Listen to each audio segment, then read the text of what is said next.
Olá pessoal, tudo bem? Eu sou o Antônio, aluno de estágio da Gláucia. Vocês devem se lembrar de mim de semestres anteriores. Eu estou no último estágio, terminando o curso de Física Licenciatura pela Unifei, né? E gostaria de falar com vocês nessa sequência de vídeos que nós vamos fazer aí sobre relatividade restrita. Essas ideias de Einstein não são complicadas. Na verdade, a relatividade ela é até simples. As contas que nós vamos fazer aqui, né, até onde nós vamos chegar, também não são complicadas. O que difere, o que torna um pouco mais complexo o aprendizado é que são ideias revolucionárias, né? Como está no slide aí, né? Fogem um pouco do senso comum e são diferentes do que a gente aprende na física clássica. É por isso que complica um pouco. A gente não vai abandonar as ideias vistas até agora, né? Isso é um complemento, é uma evolução do raciocínio que ainda teria a mecânica quântica, né? A física quântica. A relatividade e a quântica são a física moderna. E a clássica é a que a gente estuda na educação básica, né? No ensino médio, que agora a minha ideia é essa, resgatar esse avanço, né? Para chegar na relatividade que, a bem da verdade, está em muita coisa que a gente vê e não sabe. Ou pelo menos não tem clareza, né? Que está no dia a dia, no cotidiano. Então o objetivo principal do curso é esse, aproximar as ideias da relatividade do que a gente vê no cotidiano. Para isso a gente utilizou para fazer o livro, alguns livros que vocês devem conhecer, né? Que é esse do Newton e sua maçã. Não sei se dá para ver, tá só com a câmera no cantinho aí, né? Eu utilizei um que eu usei num semestre também, que é a Origem e Evolução das Ideias da Física. Esse do Marcelo Gleiser também é bem interessante, Poeira de Estrelas. Já foi documentário do Fantástico, né? Na época que a Globo estava mais em alta aí. E tem essa evolução da física, que é pelo próprio Einstein, né? Seria a visão dele. Eu, sinceramente, não achei assim aquele livro. Ele é um pouco confuso, não é assim muito didático. Falando nisso, eu queria sugerir que vocês sempre lessem livros paradidáticos, não ficassem só nesses livros didáticos e o que é passado, né? PDFs e tal. É uma visão muito limitada, pessoal. Eu acho que tem muito mais a ser descoberto aí do que está no livro didático. E o livro didático tem essa limitação mesmo, né? Para o conhecimento lá do cientista chegar até vocês, tem uma transposição didática, né? Que é o termo, que seria uma forma de facilitar o entendimento. Só que isso é muito pessoal, né? O entendimento é para cada um, é pessoal mesmo, né?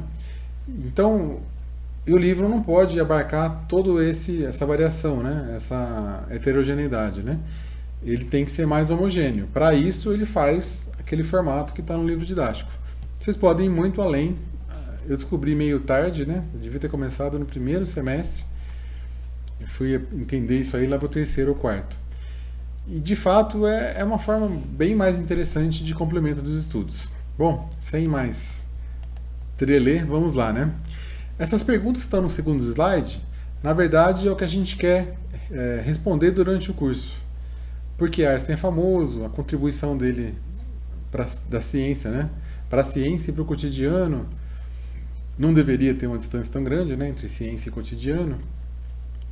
E para chegar nisso aí, para responder, a gente vai fazer um resgate histórico e vai passar pela história da luz, que, a bem da verdade, é como a gente percebe o mundo, né?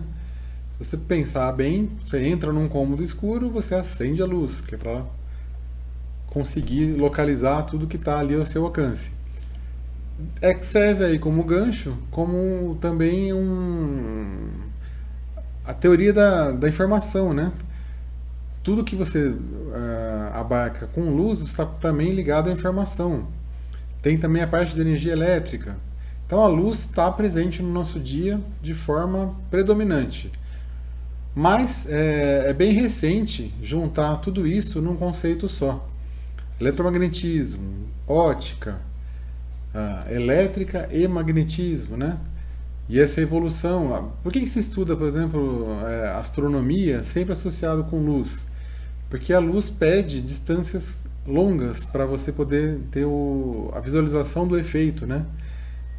Um dos experimentos de Galileu, por exemplo, foi ficar numa montanha com um amigo e eles fechavam a lanterna um do outro para notar e querer determinar a velocidade da luz. Não dá, né? É muito pouco. Você teria que ter distâncias maiores, como a gente vai ver. Vamos lá então, né, pessoal? Vamos dar início.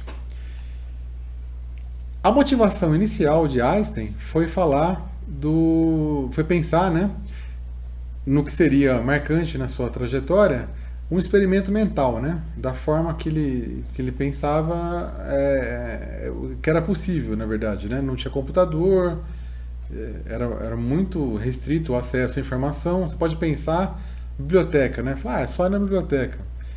Raramente as pessoas moravam na cidade, eram sempre vilas um pouco distantes, né? Porque se vivia do que produzia no campo, era muito pequeno o comércio.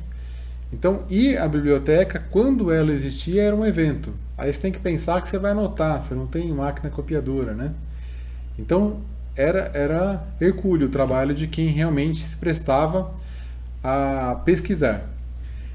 Einstein desenvolveu uma ferramenta poderosa que está ao alcance de todos nós, e que ajudou muito nessa trajetória, que é o experimento mental. Num deles, ele se imaginou viajando ao lado de um feixe de luz. Viajando ao lado desse feixe de luz, ele pensou em conclusões estranhas, né? Falou, bom, mas eu olharia para a luz e veria o que se eu estou ao lado da luz? Se eu, por exemplo, como está aqui na tirinha, né? O que eu veria se eu olhasse para trás, por exemplo, num vagão que caminha à velocidade da luz? Eu veria tudo escuro? Eu não veria nada? Eu veria tudo claro? Por quê? O que se implica, né? Qual a implicação de tudo isso? Com esse tipo de questionamento, né, as ideias que existiam, é que foi nascendo o conceito de relatividade. De forma resumida, o que ele percebeu é que não dava para remendar a física clássica. Ele tinha que desenvolver uma nova tecnologia, né, uma nova forma de pensar para evoluir. Sem desmerecer tudo o que existia. Na verdade, para o nosso dia a dia aqui, né, para o cotidiano das pequenas velocidades, Newton é perfeito. Não falta nada para a gente. É isso que é mais engraçado, né? Por que Einstein foi se incomodar, mesmo naquela época?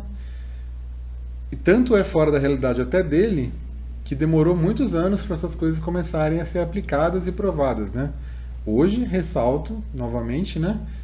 É impossível viver sem relatividade, embora a gente não saiba, ou pelo menos a maioria. Seguindo, pessoal, vamos falar do... Não tem jeito, né? Todo curso de física começa, se você for fazer um resgate histórico, começa na Grécia Antiga, né? A Grécia Antiga é o berço da civilização ocidental. É como o homem do Ocidente entende a ciência, né? Tem uma parte oriental que a gente acabou não tendo acesso, dos árabes, dos chineses. Na verdade, o Império Romano foi muito mais longo do lado oriental, né? Só que essas culturas eram fechadas, além do que quantidade enorme de guerras, e queimava assim biblioteca, e por exemplo, cada dinastia que mudava na China, a dinastia atual fazia questão de destruir tudo que havia na dinastia anterior, né? Então esse tipo de cuidado, né? A falta nos levou a ficar praticamente com o que aconteceu no lado ocidental por muito tempo. Agora, né? Agora que eu digo algumas décadas que nós fomos ter acesso a esse conhecimento todo que vem dos árabes, dos chineses principalmente, né? Os orientais como todos, mas os chineses estavam bem avançados, como a gente vai ver. Só que para não ficar falando de Tales de Mileto e o Amber e tudo mais, que em colégio técnico vocês já cansaram de ouvir, né? Vamos partir de Aristóteles. Aristóteles tinha um pensamento bem interessante. Eu considero filósofo, porque nessa época não tinha muita preocupação em comprovação, né, em experimento. Era mais no campo das ideias mesmo. Mas Aristóteles, mesmo naquela época, já tinha ideias bem interessantes, né, que eram fora do senso comum. Ele já tinha, por exemplo, certeza que nós vivíamos numa esfera. Por exemplo, o motivo principal disso, né, é que ele percebeu que como está aqui no slide, né, os eclipses da Lua, né, lunares, que é quando a Terra se interpõe, né, entre o Sol e a Lua,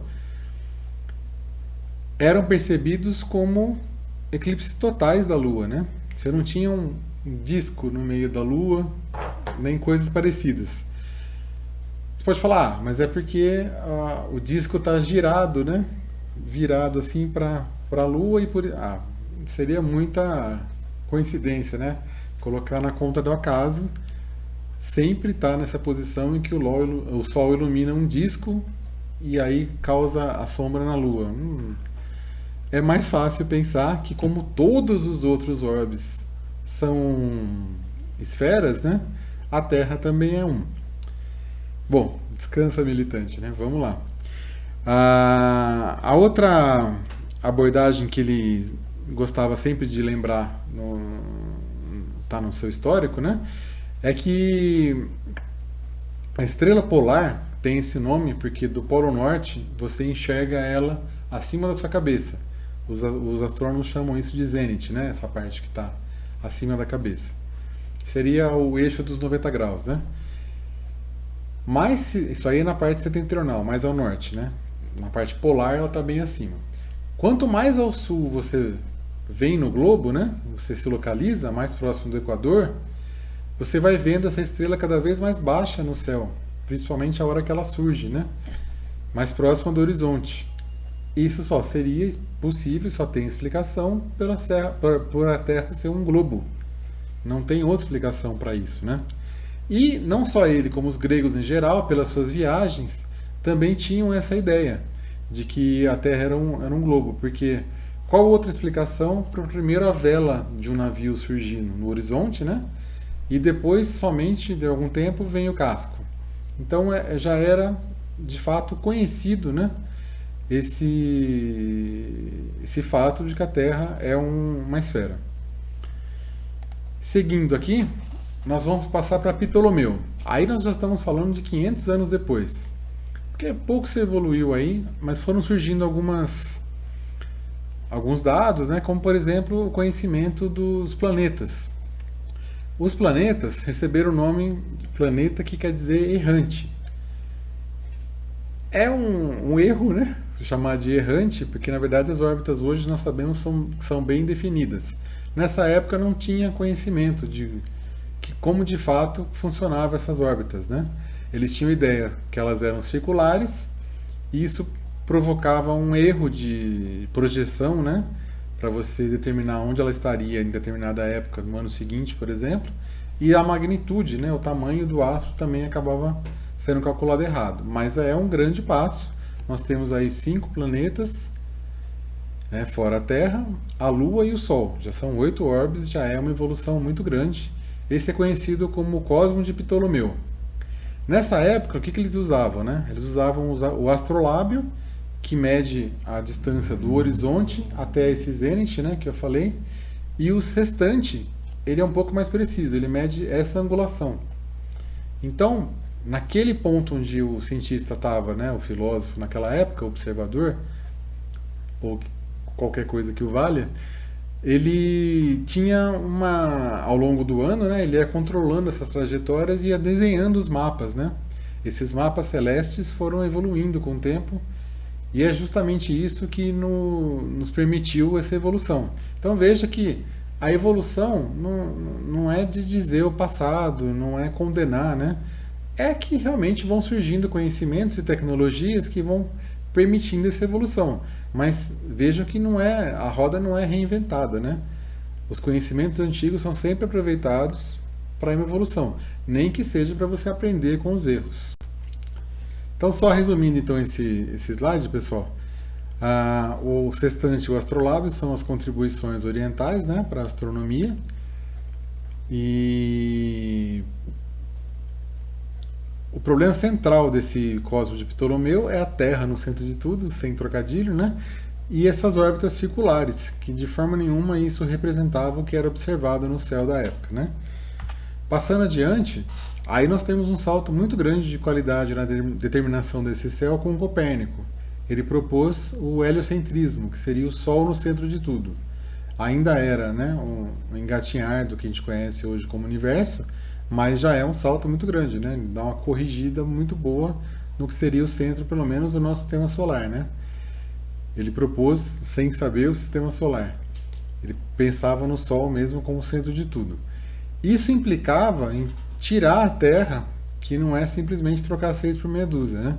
É um ataque frontal às ideias da igreja. Isso aí atrasou muito a evolução nessa época. Mas alguns países não eram alcançados pelo poder da igreja, né? E então não tinha esse problema teológico. Um desses países era a Dinamarca, onde vivia o Tycho Brahe, que é esse da foto ao lado, né? Ele era um astrônomo que tinha um observatório próprio, e isso permitiu a ele um mapeamento fantástico do céu daquela época, né? A Europa de 1600, né? Por volta de. Com essas informações e as convicções, né, que Kepler, que é outro cientista que vai surgir na história naquela época,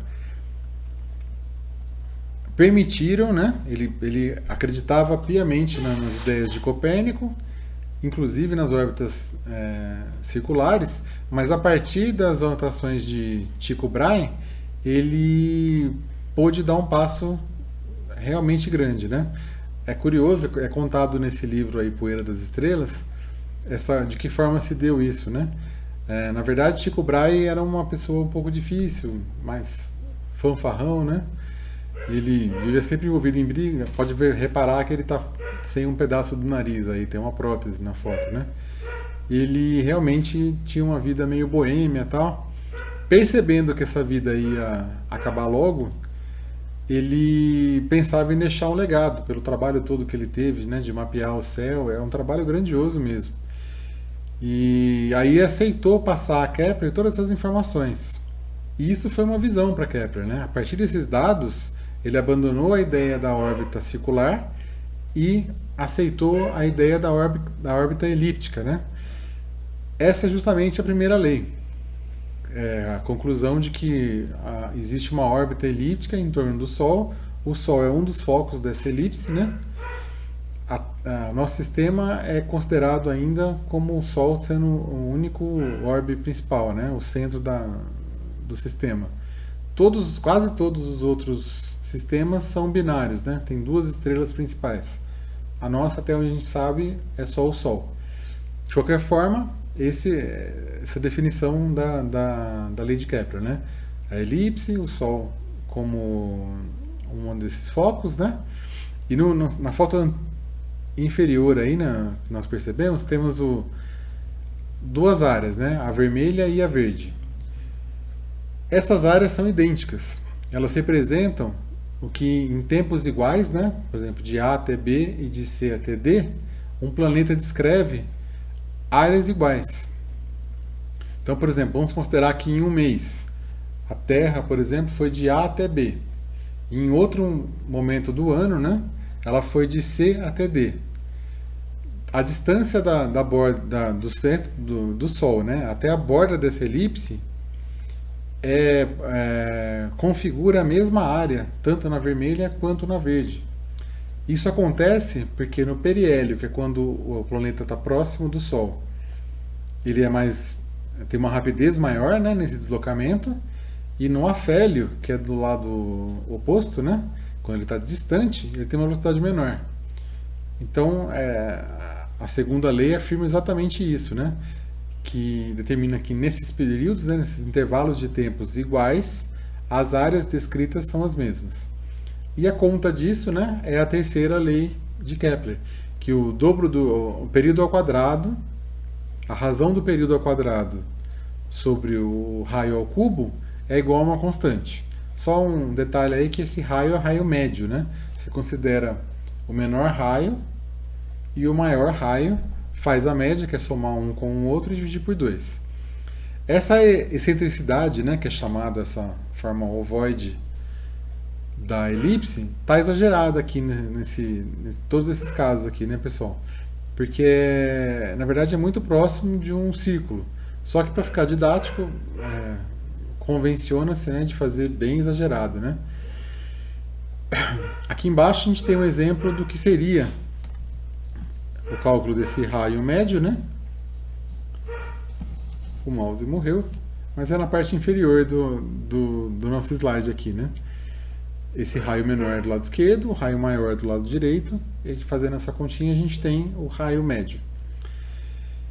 Esse céu de Kepler já é uma evolução muito grande, né? Tá, pessoal, finalmente chegamos em Galileu, né? Galileu já não só eu, né? Mas o mais importante é que vários autores consideram que é o começo da ciência clássica, né? Como a gente conhece nos livros de experimentos e comprovações, né? O Galileu deu um salto muito grande. Ele, na verdade, tornou possível, mesmo com a Igreja, né, a concepção desse céu de Copérnico e de Kepler, né, com o heliocentrismo. Porque numa dessas observações de Galileu, ele percebeu, observando Júpiter, ele percebeu as luas, né, Io e Europa, batizadas inclusive por ele, né. Isso é um salto grande também, porque desta forma ele tirou totalmente essa ideia de que a Terra tinha que ser o centro de tudo, porque tudo orbitava a Terra, como a Lua.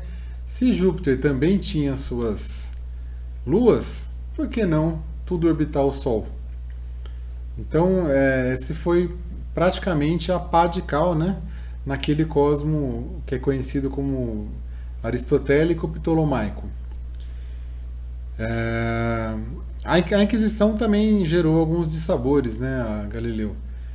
Ele teve que, no fim da vida, desdizer tudo o que disse. Até num outro curso eu tive que ler essa carta aí. É uma passagem triste, principalmente para quem concorda com as ideias, né? Mas tudo bem, isso ficou no passado, né? O que sobrou mesmo foi Galileu. E o Galileu foi o primeiro a pensar numa ideia de gravidade, né? Ele acreditava que isso é que fazia as coisas caírem. Provavelmente ele não fez aquele experimento da Torre de Pisa, né? Ele fez um experimento parecido, abandonando esferas que caíam numa rampa.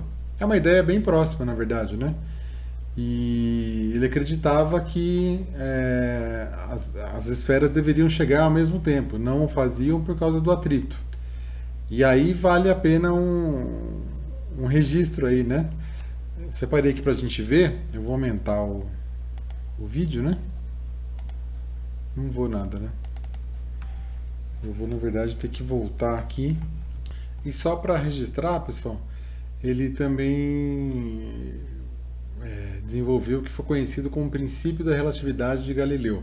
Ele chegou bem próximo das ideias, né? Ele só não abandonou o tempo e espaço absoluto. Mas você vê até que ele pendeu para uma relatividade, vamos dizer, controlada, mais tímida.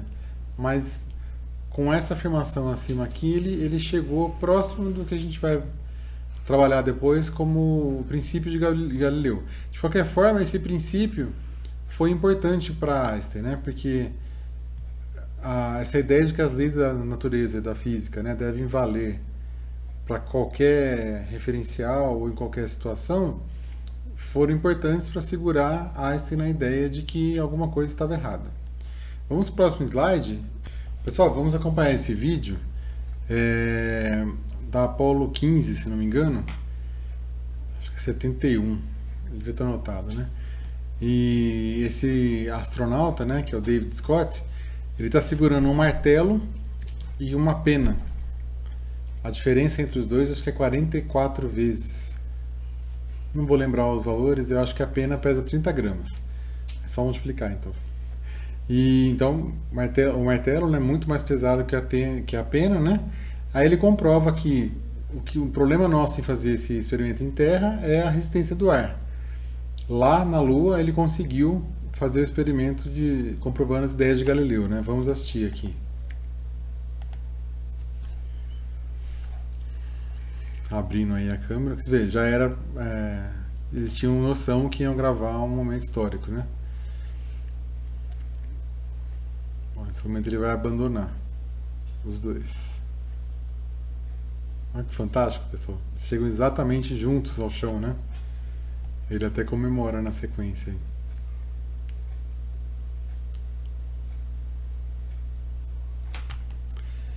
E chegamos finalmente a Newton, pessoal. Finalmente porque quando ele lançou o Principia, esse livro que está aí do lado esquerdo, né, superior, ele organizou tudo que era conhecido na física, em quase todas as áreas, pelo menos as que ele concordava, né, de forma clara e dando números, né, o que ele não conseguiu calcular, ele desenvolveu o cálculo para a precisão que ele gostaria, né. E o que a gente aprende hoje em curso de exatas, o cálculo, né, que a gente aprende, é uma junção do que ele desenvolveu e Leibniz, o alemão, né? E realmente alguns cálculos só são possíveis por causa do cálculo, né, a matéria, e da precisão que isso proporciona, né? E vale destacar aí nesse princípio a lei da gravitação universal, né? A fórmula está ali embaixo do que seria essa força, né? E a constante gravitacional do lado. Basicamente o que ele definiu foi que todo corpo no universo é atraído por todos os outros corpos. E essa força se intensifica quanto maior a massa desses corpos, né? E quanto mais próximos eles estão um do outro. Isso aí, na verdade, pessoal, ele deu números àquelas ideias de Galileu, né? Ele não só comprovou em experimento como fez Galileu, como deu números e conseguiu extrapolar para vários outros exemplos, né? Tanto que a lei da gravitação é universal, né? Nós estamos falando de corpos fora da Terra. E com isso ele conseguiu prever, aí sim, com muita precisão, né, quase todo o movimento celeste, com exceção de Mercúrio. Mas tudo mais ficou explicado, inclusive a razão, né, que é essa atração entre os corpos, de forma mais objetiva, né? Ficou bem claro ali por que isso acontece. Aí nós temos do lado direito aí como eram os telescópios da época, né? Eles usavam refração. E daí também vem uma ideia revolucionária de Newton, né? Ele utilizou um outro modelo, que seria esse que está nesse slide agora. Do lado esquerdo a gente percebe muito bem isso, né? Os raios vêm pelo lado esquerdo, onde está a lente objetiva, né? Próxima do objeto, refletem nesse espelho côncavo e centralizam-se num foco onde está esse espelho plano, que vai ser direcionado para o observador, que também tem uma lente, né, para correção de foco, pequenos ajustes, que é a lente ocular, né, próxima ao olho. A sacada dele foi perceber esse ponto focal, né? Ele percebeu que como a luz branca, na verdade, ela é uma coleção de outros feixes, né? Cada um com seu comprimento de onda. Então eles não deveriam se encontrar, né, nessa reflexão, além de colocar esse espelho côncavo, né? Também não seria possível se ele não fosse côncavo. Só um espelho plano não daria certo, porque eles têm que centralizar o foco, né, num local só. Então isso é possível. E esse espelho no meio, né, não atrapalha a visão e permite que o observador fique fora da trajetória dos feixes. Foi um avanço. Ele promoveu com essa mudança que as imagens ficassem 4 vezes maiores e mais nítidas que os espelhos, que os telescópios anteriores, que eram 9 vezes maiores. Então, assim, é um avanço muito grande. Do lado direito, a gente tem a diferença, né? Esse efeito chama aberração cromática. Embaixo a gente tem esse prédio todo torto e mal definido, que é o que é possível com aquele telescópio refratário, né? Esse agora, utilizando a reflexão, ele conseguiu, o que a gente veria na diferença, né, seria essa imagem de cima. Então, isso, na verdade, o telescópio foi o que mais deixou o Newton famoso à época, né? Todos queriam ter esse telescópio do Newton aí. Então, as contribuições dele na ótica, na gravitação, na mecânica, né, muito da cinemática partiu das ideias de Newton, fechou um ciclo e promoveu um outro nível de debates, né? A partir dos conhecimentos que ele publicou, os cientistas deram saltos e começaram até a querer rebater as ideias dele e tal, mas na verdade ele mudou o patamar de discussão, né? Então o que Newton fez foi um salto quântico nessa época em que nós estávamos ainda meio nas trevas, né? Bom, então organizando, a gente já sabe, né, que na verdade o sistema não é geocêntrico, ele é mais próximo de heliocêntrico. A gente já sabe localizar a posição dos planetas ao longo do ano por causa da lei da gravitação universal de Newton. A gente já sabe um monte de coisa. A luz era tida como corpuscular nessa época, né? Mas a gravidade nos passa uma ideia de que ela é infinita, porque a gravidade, para funcionar, também é infinita, né? Essa era a ideia que os cientistas tinham à época. E precisava, para evoluir, para discutir, para comprovar ou não, a gente precisava saber o que de fato acontecia, né? A gravidade é instantânea, a luz tem velocidade infinita. Quem mudou a história disso foi um outro cientista, né? Ole Homer, holandês. Ele fazia observações de novo vem a Io, né? Aquela lua de Júpiter, a mesma de Galileu lá. E ele fazia o quê? Na verdade, ele observando essa lua, né? Ele percebia no eclipse dela, quando ela passava por fora de Júpiter, ele queria fazer alguns estudos para comprovar as ideias de Newton, que é a mesma época desse experimento, né? E medir quanto seria, por exemplo, esse eclipse, né? O que ele percebeu é que, como ele fazia isso aí durante o ano, um dia chovia, outro não, né? Era tudo na base da observação ainda. Hoje nós sabemos que os astrônomos não olham mais para o céu, né? Eles, na verdade, ficam com as ideias que os programas captam, né? Com as imagens e os cálculos, né? Já processados. Eles não ficam olhando para o céu, né? São raros os astrônomos dos grandes centros, né? Que fazem isso. Mas o que ele percebeu é uma coisa interessante. Ele percebeu que ao longo do ano, esse monitoramento de Io, quando fazia o eclipse, né, em Júpiter, não levava sempre o mesmo tempo. E a conclusão fantástica que ele teve aí foi perceber que isso acontecia porque a Terra, em momentos diferentes do ano, né, possuía distâncias diferentes de Júpiter. Como a gente vai ver num vídeo no próximo slide. Vou pôr para rodar aqui. Ó, aqui a gente está vendo, né, o planeta Júpiter. Vai surgir aí Io, né? Ó, então ela vem com a parte que a gente consegue observar e entra no eclipse da Lua, né? O que ele esperava prever, né? Que em várias épocas do ano os tempos fossem iguais, ele só ia comprovando, né? Ele aumentando o número de vezes que ele fazia esse cálculo, um N maior, né? Para comprovar. Mas ele percebeu que a história não é bem essa, não. Os tempos eram diferentes. E aí ele fez aquela conclusão fantástica, né? Que isso se devia, como está na animação, às distâncias maiores entre Terra e Júpiter. Portanto, a distância percorrida pela luz era maior. Baseado nesse experimento, ele acabou conseguindo determinar um valor de 2,2 vezes 10 a oitava metros por segundo. Isso é um avanço muito grande, né? Não se sabia nem se era finito ou não.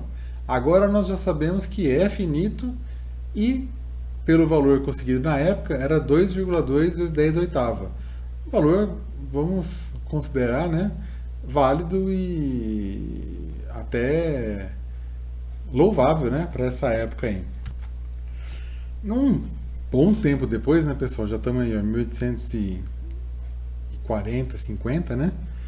É, um outro cientista, do lado direito aqui, o Fizeau, ele organizou um outro experimento.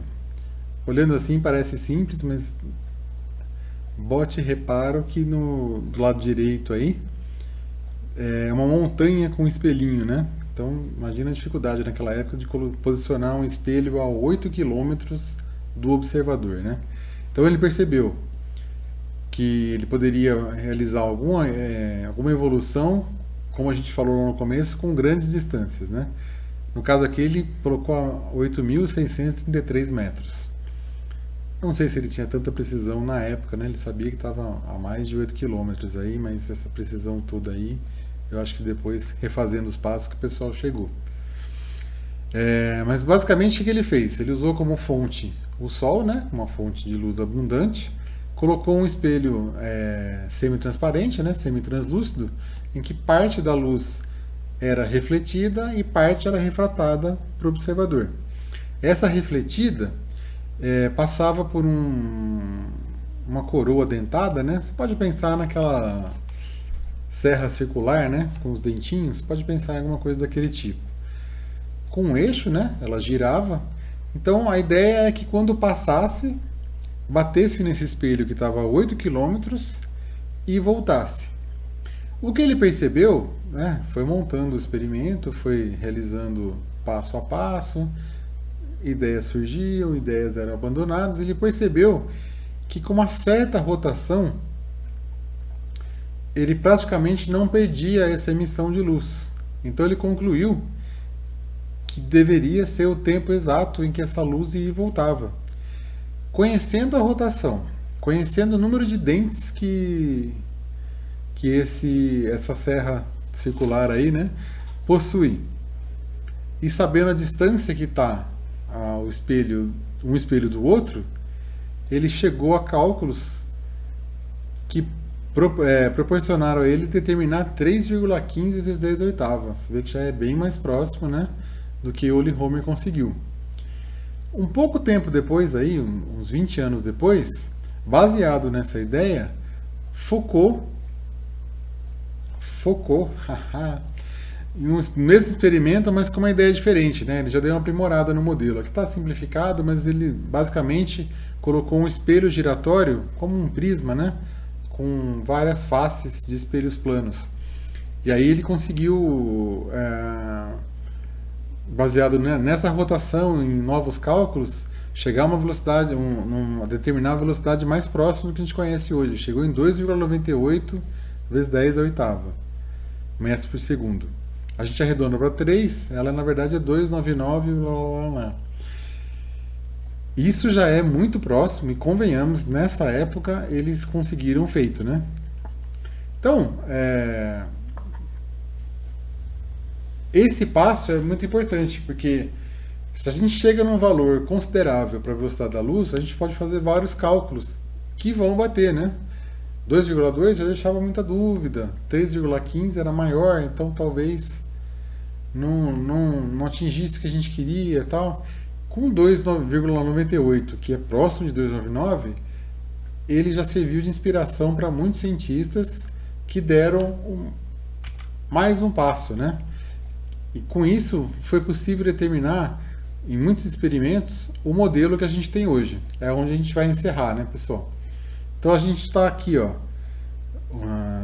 com o contexto, né, do lado direito, que é a Terra, num sistema solar, que está na Via Láctea, que tem aí é só um grupo local de outras galáxias, né, que formam o universo.